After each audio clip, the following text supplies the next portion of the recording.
Salut à tous et bienvenue sur Diamond Digital. Dans les vidéos précédentes, on a vu comment utiliser le protocole RIP pour permettre aux réseaux de communiquer entre eux. Mais dans un vrai réseau d'entreprise, il y a un autre besoin très important. Séparer les utilisateurs en plusieurs groupes. Par exemple, le service IT et le service marketing. Et ces groupes ne doivent pas forcément être dans le même réseau.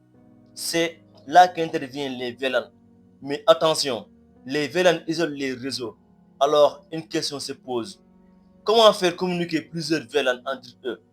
Dans cette vidéo, on va voir comment utiliser les VLAN avec le routage RIP pour créer un réseau structuré et fonctionnel. Et comme d'habitude, on combine théorie et pratique. Donc pour le cours d'aujourd'hui, on a besoin de deux routeurs, deux switches et de deux PC pour chaque réseau.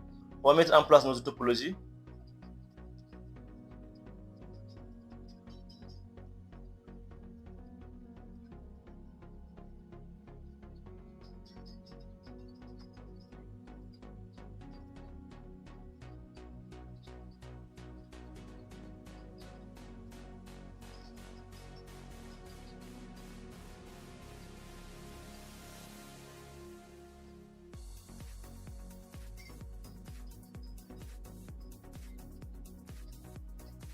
Pour relier les deux routeurs, on a besoin d'un câble sériel.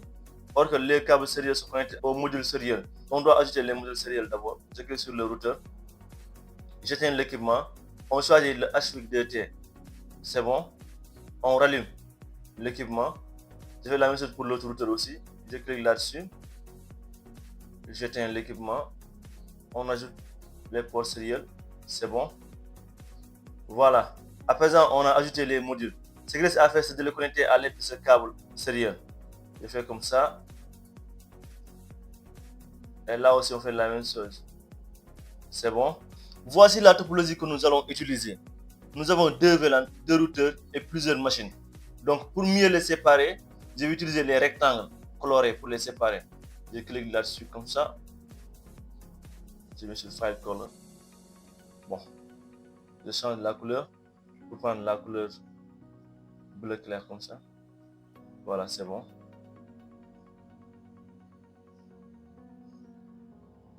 Voilà notre premier réseau. Pour l'autre réseau, je sélectionne l'autre couleur. Vert comme ça. Voilà.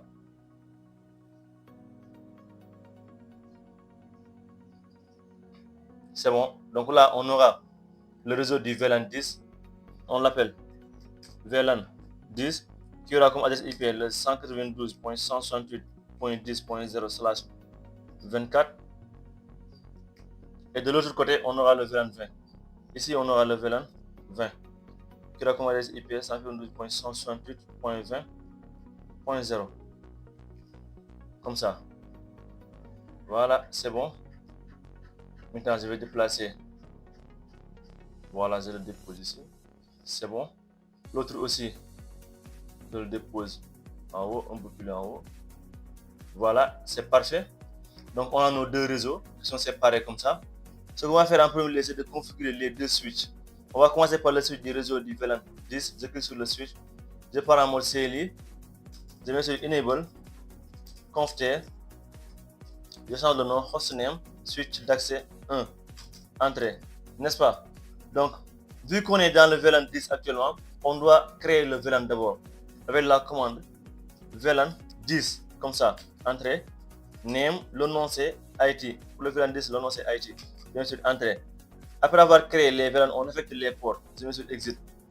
Int F0/1. Je mets sur Range pour prendre les deux ports. Int Range, comme ça. F0/1 jusqu'à 2. Entrée. Switch port. Mode. Access. Attends, je fais comme ça pour que vous puissiez voir les ports. Entrée. Et switch port. Access au VLAN 10. Entrée. Vous voyez, les ports s'activent automatiquement. Exit. Do right. J'ai créé les VLAN dans le switch d'accès numéro 1 et on a assigné au port le VLAN. Je quitte le switch d'accès numéro 1. Je clique sur l'autre switch. Je pars en mode CLI. Entrée. Enable. Confter. Je change le nom d'abord. Hostname. Switch d'accès 2. Entrée. On crée le VLAN. VLAN 20. Entrée. Name. Marketing. MKT. Entrée. Là aussi, on fait l'affectation des ports. Exit d'abord. Int F0/1 range. Int range F0/1 jusqu'à 2. Encore une fois.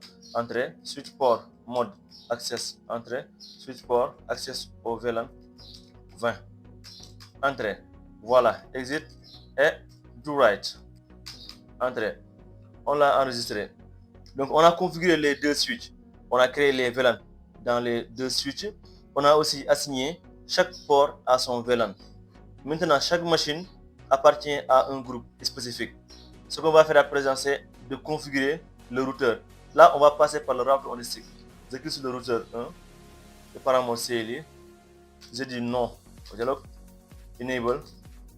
Conft int giga 0/0 qui est cette interface là. Entrée. Non. Shutdown pour activer l'interface. Exit. Donc ici, j'utilise la technique du router on stick. Un seul port du routeur gère plusieurs VLAN grâce aux sous-interfaces. Je vais sur int giga 0/0.10 entrée. Voilà. Encapsulation .1q de 10 entrée. Je lui dis IP adresse. Que ça le 192.168.10.1 espace 255.255.255.0 qui est le masque de sous-réseau. Entrée. On dit non, shutdown. Voilà. La configuration de cette interface est prête. On va configurer l'autre interface aussi. On dit int serial 0/3/0 entrée. IP adresse 10.0.0.1 espace 255.255.252 entrée. Clock rate comme ça 64 000 entrée. Non shutdown pour activer l'interface. N write. Donc le routeur 1 a été bien configuré. J'ai fait la même chose pour le routeur 2 aussi. Je clique sur le routeur 2. Je paramètre CLI. Non pour le dialogue. Voilà. Enable. Conft. Hostname, on change de nom. On l'appelle digital. Entrée. Int giga 0/0. Non shutdown pour activer l'interface. Donc c'est bon. Je lui dis encore une fois exit. On va faire le router ici aussi. Int zig 0/0.20 entrée. Encapsulation .1q de 20 entrée. Encapsulation .1q de 20 comme ça entrée. Ok. Encapsulation .1q je l'ai mis une fois. Oui c'est vrai. .1q de 20 entrée. On va mettre sur exit d'abord. Oui c'est bon. Voilà. Int zig 0/0.20 comme ça. Entrée. Encapsulation .1q de 20 entrée. Voilà, c'est comme ça. Maintenant, on lui dit IP adresse 192.168.20.1 espace 255.255.255.0 entrée. Non shut. Voilà. Maintenant, on va configurer l'autre interface aussi. Exit. Int serial 0/3/1 entrée. IP adresse 10.0.0.2 espace 255.255.255.252 entrée. Non shutdown. Voilà. L'interface est activée automatiquement. Do write. Parfait. Donc on a fini de configurer les deux réseaux avec les VLAN différents. On va essayer de voir ensemble si le réseau du VLAN 10 parviendra à communiquer avec le réseau du VLAN 20. Testons. Ça ne passera pas, mais testons quand même pour que vous puissiez voir. Desktop, command prompt, je mets sur ping. Hop, on n'a pas encore mis les adresses IP. Je mets les adresses IP d'abord. Je quitte, je prends en mode IP configuration. Voilà. 192.168.10.10. Je copie sur le masque. Voilà, je colle ici. Je mets sur 10.1 qui est notre passerelle par défaut. Voilà, c'est bon. Je fais la même chose pour l'autre PC aussi. Desktop, IP configuration. Je fais comme ça. Là, je mets sur 10.11. Voilà, default gateway, 10.10 aussi. C'est bon. Perfect. Donc, on fait la même chose pour les deux PC du VLAN 20. Je clique là-dessus d'abord. Desktop, IP configuration. Là, ce sera le 20.10.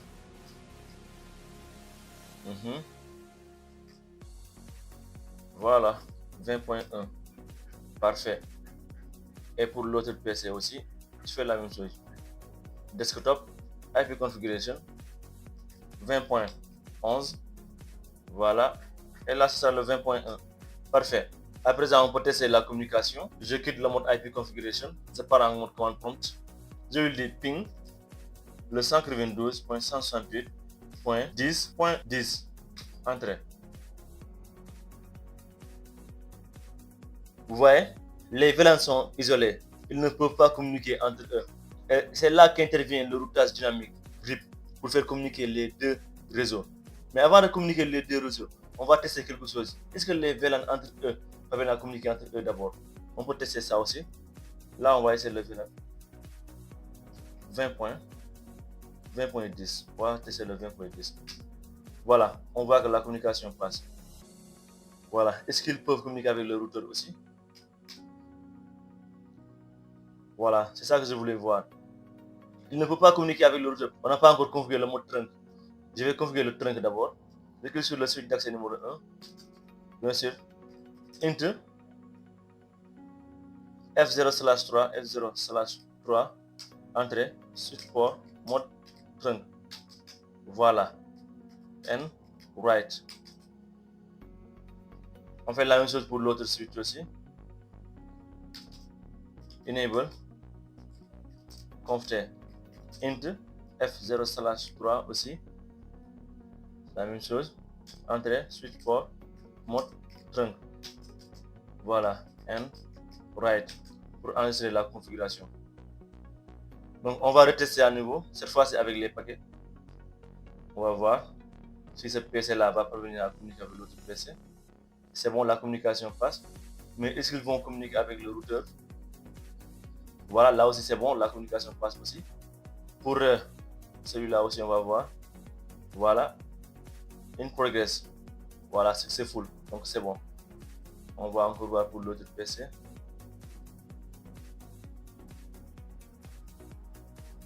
In progress. Désolé. Voilà, successful. On voit que c'est bon. Donc pour les deux réseaux, je fais ceci ici et le mettre ici. Ça ne passera jamais. Jamais au plus grand jamais ça ne passera. Voilà, parce qu'on n'a pas encore configuré les deux réseaux là. Voilà, c'est bon. Là, comme adresse IP, j'ai oublié de le mettre. On a le 10.0.0.0/30. N'est-ce pas? Entrée. Hop, espace comme ça. Là, je mets sur le point 1, bien sûr. Et là, on va configurer le point 2 ici, bien sûr aussi. Voilà, c'est bon. Maintenant, je vais cliquer à nouveau sur le routeur numéro 1, Daimon, le routeur Daimon. On ne l'a pas renommé. Conft hostname Daimon. Comme ça. Voilà, entrée. Maintenant, on va configurer le routeur dynamique RIP, n'est-ce pas? Avec la commande router RIP comme ça. Router RIP. Entrée. On met la version, qui sera la version 2. Entrée encore une fois. Et là, je mets sur network, qui sera le 192.168.10.0. Entrée. Et network encore une fois, qui sera le 10.0.0.0. Oui, je mets sur entrée. Voilà, c'est bon. And write. Parfait. Je fais la même chose pour l'autre routeur aussi. Je fais ceci. Voilà, lui je l'ai déjà renommé. Exit d'abord. Monsieur, router, RIP, entrée. Version 2, entrée. Monsieur network, 192.168.20.0. Entrée. Network à nouveau, 10.0.0.0. Entrée. And write. C'est bon. Après avoir configuré RIP, on sait qu'il permet maintenant au routeur d'échanger les informations sur les réseaux. Chaque VLAN devient accessible à travers le réseau. Maintenant, je clique sur le PC0, je pars en mode point de prompt, je lui dis ping ping-moi le 192.168.20.10 et ça va passer. Entrez. Voilà. Vous voyez, la communication passe à merveille. Il n'y a pas moyen qu'il ne puisse pas passer. Il n'y a pas moyen. Je vais quitter comme ça. Je vais passer à mon simulation. Vous allez voir ça.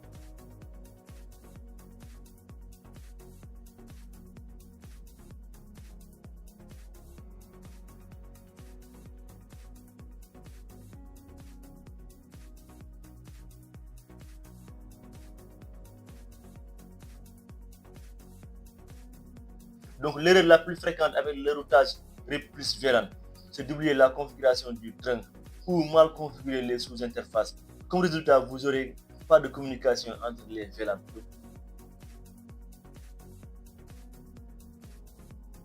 Regardez ici, ça va faire successful. Vous voyez, successful.